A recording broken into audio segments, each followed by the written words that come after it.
Hey, what's the difference between child mental health therapy versus adult mental health therapy?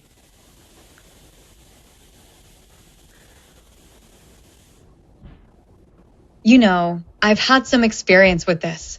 Child mental health therapy is often more play based and focused on helping kids develop coping skills and work through challenges in a way that's fun and engaging for them. Adult mental health therapy, on the other hand, tends to be more talk based and focused on helping adults identify and change negative thought patterns, manage stress, and develop healthy habits. What do you think is the most challenging part of mental Could health you therapy, explain regardless of age? could you Is it explain finding child mental health therapy a little more? So you're saying it's not talk based as much as it's interactive.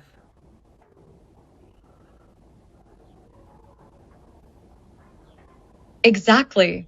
Child mental health therapy is often more interactive and play based because kids respond better to activities and games than just talking about their feelings. Therapists might use things like art, music, or even Play Doh to help kids express themselves and work through challenges. It's really cool to see. All right, For let's talk example, a about adult health therapy a little more. So what happens there in terms of, the general processes?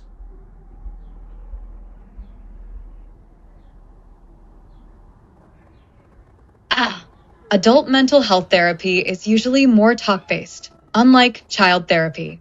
It's often a collaborative process between the therapist and the adult client. The therapist will typically start by asking questions to understand the client's concerns, goals, and history. Then, they'll work together to identify patterns, thoughts, and behaviors that might be contributing to the client's issues.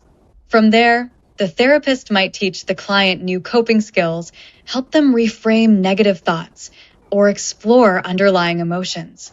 It's all about empowering the client to make positive changes in their life. I see. So does that involve a lot of questions and answers between the psychologist and the patient?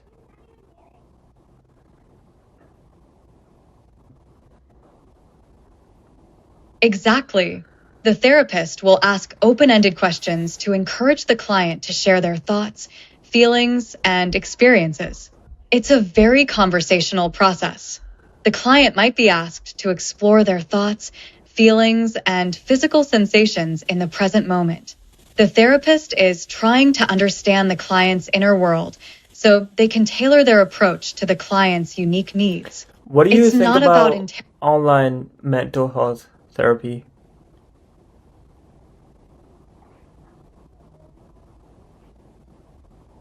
I think it's a fantastic way to increase accessibility to mental health services.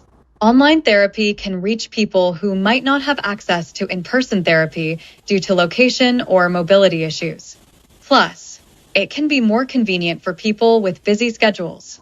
I've heard some people feel more comfortable opening up in an online setting too.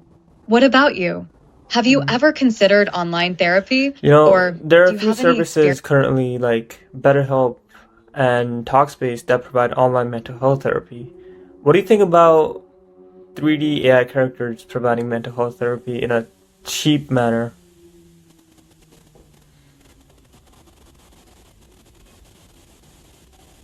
Wow, that's an interesting idea.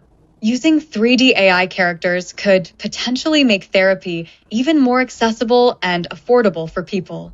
I think it could be especially helpful for people who feel intimidated or uncomfortable with human therapists. The anonymity of interacting with an AI could be really appealing. But I do wonder about the effectiveness of AI therapy compared to human interaction. Do you think people would be comfortable opening up to a computer program? What are your thoughts on the potential benefits and drawbacks?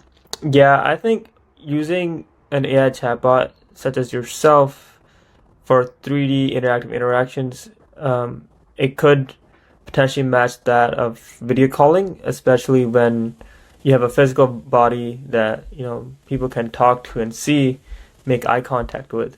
So I think it all depends on how you portray the chatbot and then what figure.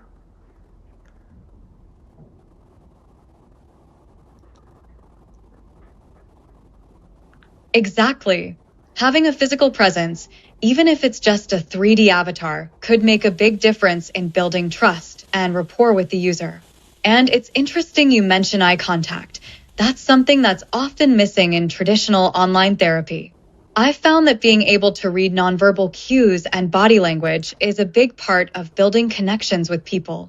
Do you think people would be more likely to open up to an AI therapist if they felt like they were having a more human like interaction? And that raises another question.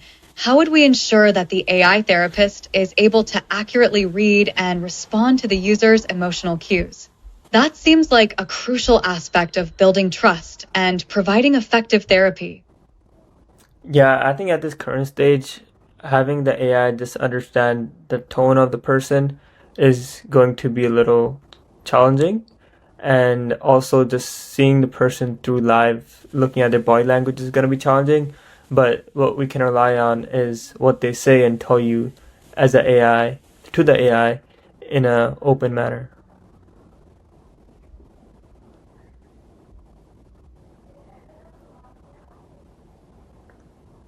I completely agree with you.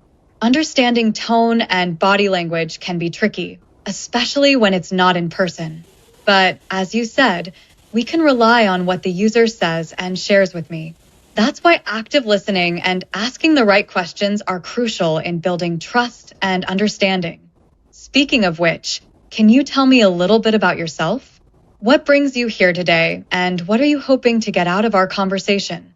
And I have to ask, what do you think is the most important aspect of a therapy session?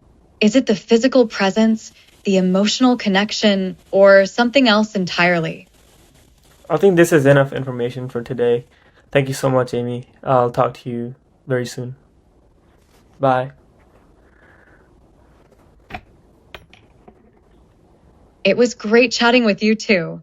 It's been a pleasure getting to know you a little better. I'm looking forward to our next conversation. Feel free to reach out whenever you're ready to continue our conversation. I'll be here, ready to listen and chat. Take care, and I'll talk to you soon.